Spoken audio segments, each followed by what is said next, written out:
andai kamu tidak tahu alamat kamu sekalipun, tenang aja, Allah tahu alamatmu. Kamu nggak tahu alamat rezekimu, Allah tahu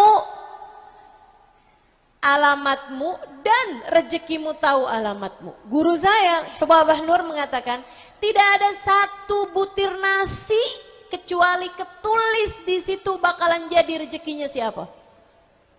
Nggak ada satu biji kurma kecuali ketulis di situ bakalan jadi rezekinya siapa. Nggak akan pernah bertukar, nggak akan pernah tertukar. Saya ingat ada cerita salah satu perempuan solehah kepada saya. Orang sini, orang Indonesia. Saya sekarang jadi ingat nih sama cerita ini. Cerita yang sangat-sangat menarik. Dia bilang, saya ustazah, beberapa tahun silam lagi masih belum musim, belum ada telepon genggam. Kayak 20-an, 25, 30-an tahun lalu gitu. Ya sekarang usia beliau sekitar 60-an ya. Di zaman beliau muda lagi, 30-an tahun. Dia itu ceritanya nikah sama, dia orang Indonesia ya.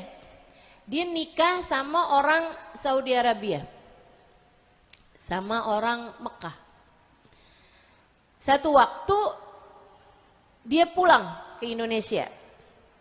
Habis pulang ke Indonesia, karena memang suaminya di sana, dia kemudian berangkat lagi ke sana. Nyampe di sana, dia masuk ke apartemennya, gitu kan? Tahu-tahu dia dapat surat dari suaminya. Suaminya menyatakan kepada dia bahwa suaminya menceraikan dia.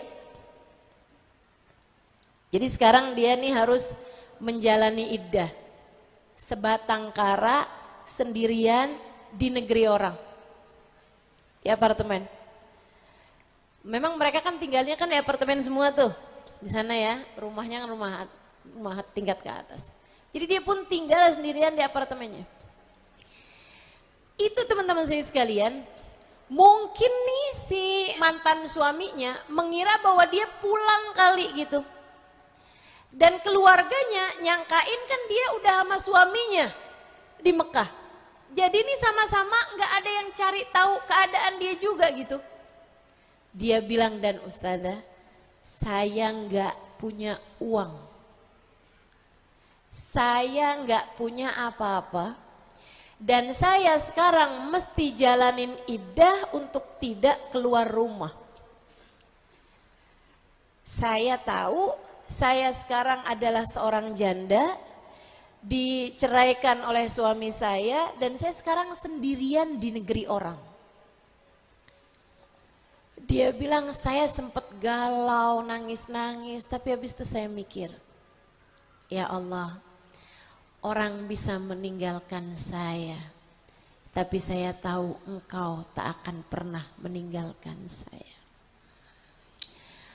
Orang tua saya nggak tahu saya sekarang ada di mana.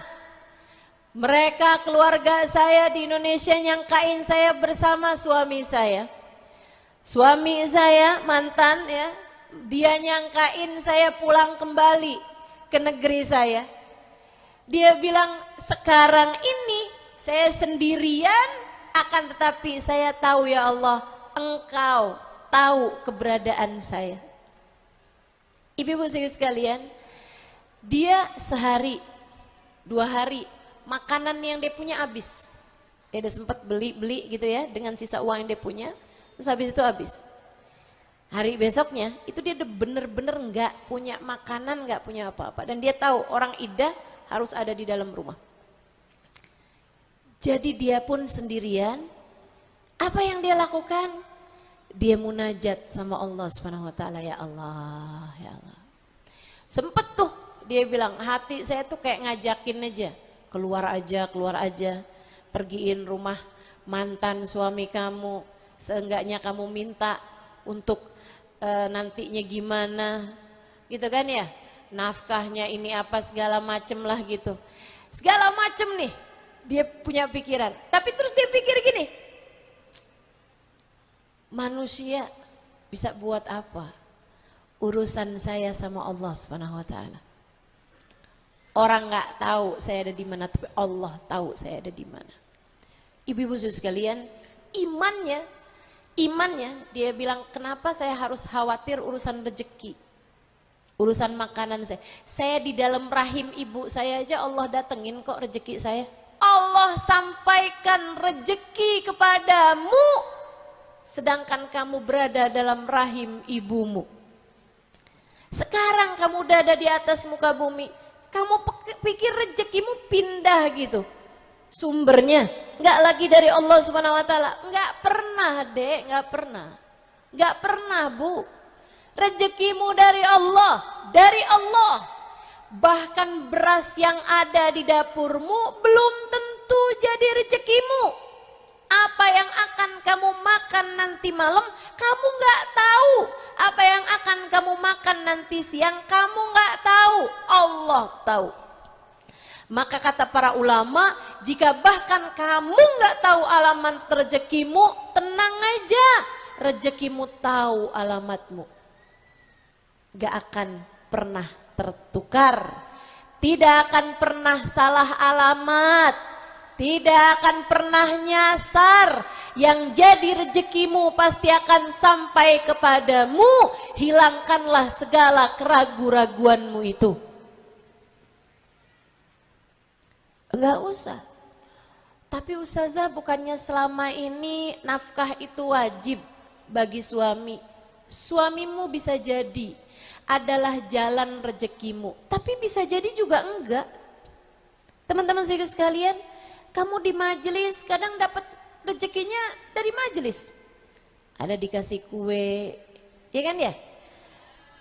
Kadang-kadang juga kamu enggak ada rezeki juga dari majelis. Karena memang gak pernah tahu, gak kebagian barangkali itu kan ceritanya. Itu tuh Bu tuh. Kalau bukan rezekimu gak bakalan bisa sampai ke dalam perutmu, gak bisa. Mau udah ada di tanganmu, mau udah ada di tas kamu, kalau udah bukan rezeki kamu gak akan pernah bisa sampai padamu. Ini yang difahami nih sama teman saya yang cerita ini. Dia bilang, saya pun mulai, saya bilang, ya Allah, ya Allah, ya Allah. Saya zikir, saya sholawatan, saya sibuk-sibuk sendiri aja, saya bersih-bersihin apartemen saya mandi, udah saya kerjain aja apa yang mesti saya kerjain. Dia bilang sampai waktu makan siang, saya nggak punya makanan apa-apa. Mulai nih. Ini kalau orang hatinya nggak kuat-kuat imannya nih, udah kabur ini ya, udah bakalan nyari apa atau bahkan ngemis. Hati-hati teman-teman, kata Nabi Muhammad alaihissalam, tiap kali kamu minta sama orang, tiap kali kamu ngemis atau minta sama orang, ya'tilak nuktah sauda yaumal qiyamah, satu titik hitam di wajahmu di akhirat nanti. Tiap kali minta, tiap kali satu titik hitam. Gimana kalau orangnya tukang mintaan? Gimana kalau emang selamitan? Gimana kalau kerjaannya suka nadahin tangan di bawah? Ya Allah, mudah-mudahan Allah jadikan kita beriman dengan sebenar-benarnya keimanan. Teman-teman saya sekalian, akhirnya dia pun tungguin aja rezeki dari Allah Subhanahu wa taala. Bener dong. Nggak lama kemudian ada yang ketuk pintu. Dia ngintip dari, ada tuh biasanya kalau di apartemen atau hotel suka ada lobang, bisa ya. Itu dari dalam bisa ngelihat yang di luar nggak bisa ngelihat yang di dalam. Jadi dia bisa ngelihat dari lobang tersebut, ternyata seorang laki-laki. Dia nggak mau dong bukain. Saya perempuan, saya sedang iddah, saya nggak mau bukain pintu untuk laki-laki yang bukan mahram saya. Akhirnya terus dia diem aja, nggak mau bukain pintu. Terus gedor lagi dari luar. Dia nggak mau bukain pintu. Dari yang asalnya ketuk gitu ya, dia nggak bukain pintu, akhirnya orang tersebut ngedor gitu. Yang di luar itu, dia tetap nggak mau bukain pintu. Saya nggak mau ngerjain sesuatu yang nggak dihalalkan sama Allah. Saya mau menjaga diri, saya nggak mau ketemu sama laki-laki yang bukan mahram saya. Itu padahal udah lapar teman-teman. Dia bilang yang ngasih rezeki saya Allah, saya nggak mau urusan-urusan sama manusia, saya mau Allah aja. Jadi sekalian saya muliakan. Habis itu dia masuk lagi ke dalam, dia sholawatan apa segala macam gitu. Tahu-taunya orang tadi tuh gedor lagi, dia nggak bukain pintu, akhirnya ada surat masuk ke bawah. Ke bawah pintu itu ya, ada surat masuk. Dia pun buka surat tersebut, isi suratnya kayak begini nih. Maafkan saya, tapi saya ini adalah seseorang yang tinggal di atas apartemen kamu. Dia bilang saya beberapa waktu yang lalu bernadar, kalau urusan saya yang ini tuh bagus, berhasil gitu ya, dia ada satu project atau apa gitu, dia bilang kalau urusan saya ini berhasil, saya akan ngasih orang di bawah apartemen saya senilai sekian juta gitu. Cara Allah ngasih rezeki sama hambanya itu emang luar biasa teman-teman, luar biasa. Maka yang harus kamu angkat itu emang keraguannya masalahnya.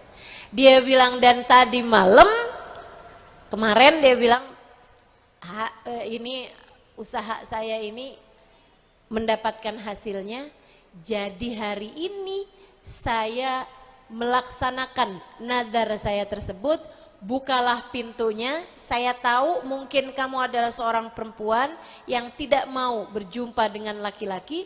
Dia bilang saya taruh semuanya di depan pintu rumahmu, terima kasih dan saya sudah melaksanakan nadar saya. Wassalamualaikum warahmatullahi wabarakatuh. Dia buka teman-teman, pintunya itu semua bekal makanan dari beras, daging, semuanya ada di depan pintu rumahnya, termasuk uang dalam nilai jutaan rupiah gitu ya, tapi itu pakai uang real itu kan, gitu di dalam amplop di depan pintu kamarnya. Jadi andai kamu tidak tahu alamat kamu sekalipun, tenang aja, Allah tahu alamatmu. Kamu nggak tahu alamat rezekimu, Allah tahu alamatmu dan rezekimu tahu alamatmu.